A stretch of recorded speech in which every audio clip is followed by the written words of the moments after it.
Hello. उम्मीद है आप सब अच्छे हैं और आज हम ये वीडियो इसलिए बना रहे हैं कि कल ईद में मैंने एक वीडियो पोस्ट किया था इंस्टाग्राम पे और उसके बाद बहुत लोगों के अपहरण, হুমকি, ব্ল্যাকমেইল আরও একবার বিতর্কের কেন্দ্রে অভিনেত্রী পূজা বন্দ্যোপাধ্যায়। অভিযোগকারিনী নিজেই এবার অভিযুক্ত। তার বিরুদ্ধে গুরুতর অভিযোগ এনেছেন প্রযোজক শ্যামসুন্দর দের স্ত্রী মালবিকা। बोलने से अच्छा है कि सबको पता चले।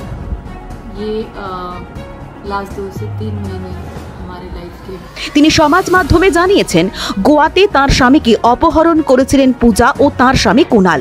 তিনি আরও বলেন এফআইআর দায়ের হয়েছে পূজা বন্দ্যোপাধ্যায়, কুনাল ভার্মা ও পীযূষ কোটারির বিরুদ্ধে। আপাতত উত্তর গোয়ার এসপি নেতৃত্বে গোয়া পুলিশের সহযোগিতায় তার স্বামী নিরাপদে উদ্ধার হয়েছেন।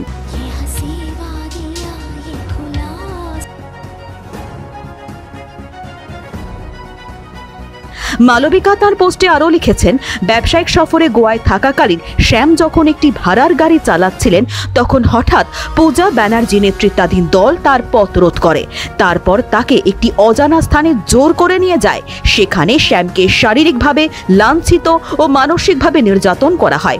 হুমকি দেওয়া হয় যে প্রায় 64 লক্ষ টাকা না দিলে মাদক মামলায় জড়িয়ে দেওয়া হবে। চরম ভয়ের মধ্যে শ্যাম 23 লক্ষ টাকা পরিশোধ করেন, যার মধ্যে কলকাতায় পূজার সহকারী মুনমুনের কাছে নগদ অর্থ এবং পূজা ও কুনালের ব্যাংক অ্যাকাউন্টে আরটিজিএস ট্রান্সফারের প্রমাণ রয়েছে। তার সমস্ত পেমেন্ট রসিদ ও লেনদেনের রেকর্ড সংরক্ষণ করা আছে বলে জানান মালবিকা।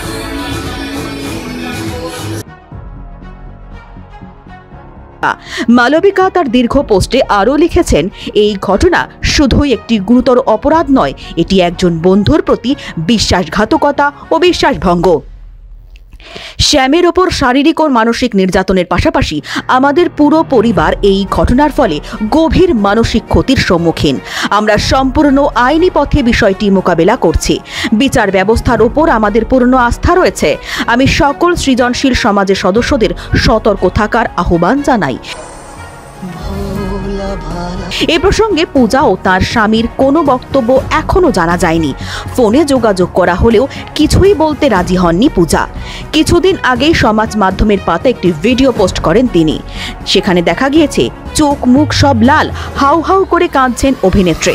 অভিযোগ সব খুইয়েছেন নায়িকা। পূজা জানান তাদের সব টাকা খোয়া গিয়েছে। 3 বছর ধরে বন্ধুত্ব ছিল একজনের সঙ্গে, প্রায় পরিবারের মতোই ছিলেন তারা। সেই বন্ধুই প্রতারণা করেছেন। সব মিলিয়ে অভিযোগ আর পাল্টা অভিযোগ। এই ঘটনার তীব্র নিন্দার মুখে পড়েছেন অভিনেত্রী Puja Bandyopadhyay. Bureau report, TV19 Bangla.